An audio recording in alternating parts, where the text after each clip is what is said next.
আমার চ্যানেলে সকলকে স্বাগত। আজকের রেসিপি হচ্ছে চিকেন।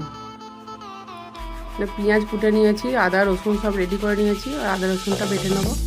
এখানে কড়াতে তেল দিয়ে জিরে দিয়ে দিয়েছি 1 চামচ, শুকনো লঙ্কা দিয়ে পেঁয়াজটা ভালো করে ভেজে নিলাম। চিকেনটা ধুয়ে পরিষ্কার করে নিলাম।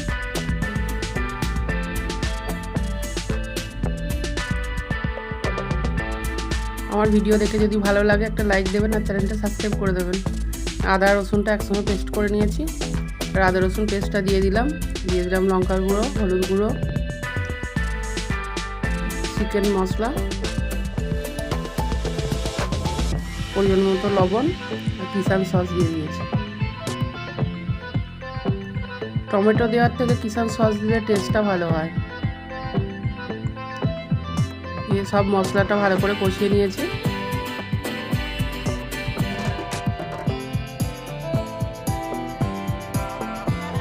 চিকেনটা ধুয়ে পরিষ্কার করেছিলাম, দিয়ে দিলাম, দিয়ে মশলার সঙ্গে চিকেনটা ভালো করে কষে নিলাম। বেশ অনেকক্ষণ ধরে কষে নিয়েছি আমি। এবার দিয়ে দিলাম আলুগুলো, ধুয়ে পরিষ্কার করে রেখেছিলাম, দিয়ে দিলাম, দিয়ে সব একসঙ্গে কষে নিলাম। নিচেতে লেগে লেগে যাচ্ছে, জন্য আমি ঢাকা দিয়ে দেবো। চাপা দিয়ে দিলাম।